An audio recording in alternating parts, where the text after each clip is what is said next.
はい、今日はエシャレットの醤油漬け作っていきます。エシャレットとエシャロットと2種類の野菜があって、これね、全く別物の野菜で紛らわしいんですが、エシャレットとは、葉付きのらっきょう、若いね、若鶏のらっきょうを言います。で、エシャロットっていうのは、紫色の皮をしたちっちゃい玉ねぎかな。玉ねぎの突然変異かなんかの種類ですね。で、名前が似ててややこしいんですが、今日はね、エシャレットです。間違いのないようによろしくお願いします。材料はですね、エシャレット1束。こういう状態で売ってます。らっきょうなんですが、一年中食べれる、流通するという意味でね、こっちはエシャレットとつけてます。で、らっきょう、生らっきょうの方が、お買い得なんですが、5月、6月しかね、流通しませんので、年間で楽しめるという点に関しては、このエシャレットをね、今日は使っていきたいと思います。醤油漬けなので、醤油と、調味料ね、砂糖と料理酒かな、使っていきます。エシャレット1束、測ったところ 50g ぐらいかな、あります。でね、ちっちゃい袋を使ってね、今日はつけていきますんで、袋も準備してください。それではね、早速作っていきます。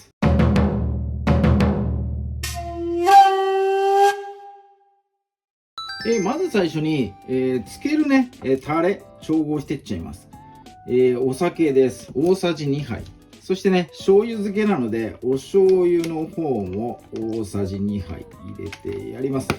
ちっちゃい鍋とかフライパンで、調理ね、してみてください。火をつけて、もう強火でいいんでね、一気に沸騰させて、お酒のアルコール分飛ばすのともに、お醤油もね、ちょっとね、旨味を凝縮したいんで、余分な水分ね、飛ばしたいと思います。なのでね、この2つだけで、加熱、沸騰させてやります。はい、全体からね、気泡が上がってくればもうこれで OK なので、火を止めてね、このまま冷ましてやってください。冷ます時間が必要なので、エシャレット切る前にね、こちらの方から先に作っておきます。水洗いしたエシャレットを切っていきます。どこまで食べれるのかというね、疑問がついて回るんですが、個体差によってもう硬さがね、全然違いますから、食べるときに筋っぽいところまで食べてもらって、あとはね、残して捨てちゃうみたいなね、感じがいいと思います。なのでね、調理する場合は、ちょっと長めにね、設定してもらって切るのがね、いいかなって、思います。あとね、ここの根っこついてますんで、ここの部分をね、薄く、もう気持ち薄く、もう根っこだけ取りたいという気持ちでね、切り取ってあげてください。で、太い部分と細い部分、あるので、このね、太い部分が、均等に浸かるように、ここにね、切れ込み入れてやります。太い部分の箇所まで1本入れてあげて、回転90度させてあげて、またここに入れていきます。1本入れてあげて回転させて、入れると、十字にね、切れ込みを入れておいてあげてください。はい、切り終わったらっきょうに、砂糖ですね、これ大さじ1杯。こいつをね、先にまぶしていきます。塩じゃなくてなんで砂糖なんだって思うかもしれないですけど、塩のね、塩味に関しては今日ね、醤油が入りますんで、砂糖を入れて、甘みがね、入った方が美味しいのと、あとね、砂糖でね、やっぱコクがね、深く仕上がるんですよ。なので、砂糖をね、先にこうやってまぶしておきます。で、先ほど作ったね、調味液が冷めるまではね、このまま置いておいてください。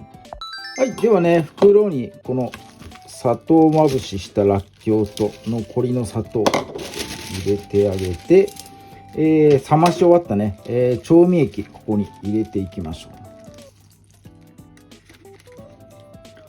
そして、仕上げのね、隠し味的な意味合いでお酢をほんのちょっと、もう小さじ1杯分だけで大丈夫です。入れてやります。はい、鷹の爪とかお好みでね入れてもらってもね全然 OK です。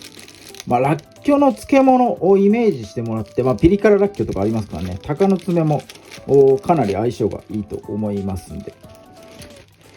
はい、空気抜いて真空状態にしてね、この状態で半日ぐらい、つけてもらえばね、食べられるかと思います。どんどんね、水出てきます。結構ね、らっきょう、水持ってますから、水が出てきますんで、どんどんね、味薄くなっちゃうかと思います。あとね、食感も日が経つほどに、柔らかくなっていっちゃいますんで、3、4日を目安にね、食べきってもらえばいいかなと思います。1束であればね、もう、1回の食事でこれもう済んじゃうかなと思いますんで、あんまりね、長く保存しておくような料理ではないので、早めにね、お召し上がりください。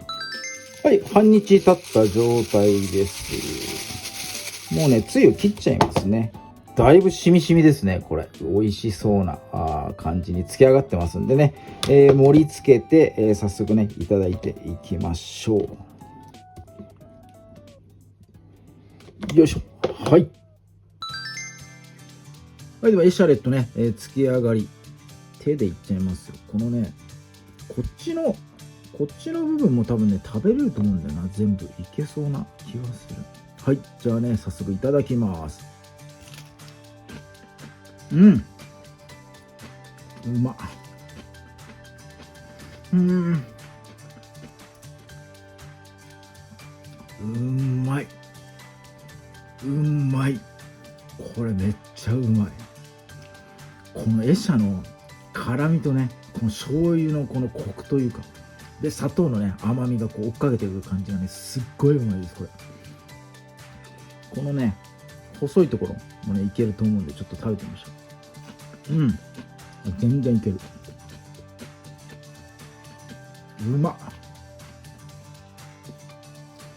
これ一束じゃ足んないよな。もうすぐいっちゃうな。これ5分かからないで食べちゃうな。これダメだな。はい、ということでね、今日はエシャレットとエシャロットの違い、少しね説明させていただいたのと、醤油漬けをね、今日は作らせていただきました。ぜひともね、参考に、試していただけたらと思います。今日も動画最後まで見ていただいてありがとうございます。いいね、グッドボタン、そしてチャンネル登録の方もぜひともよろしくお願いいたします。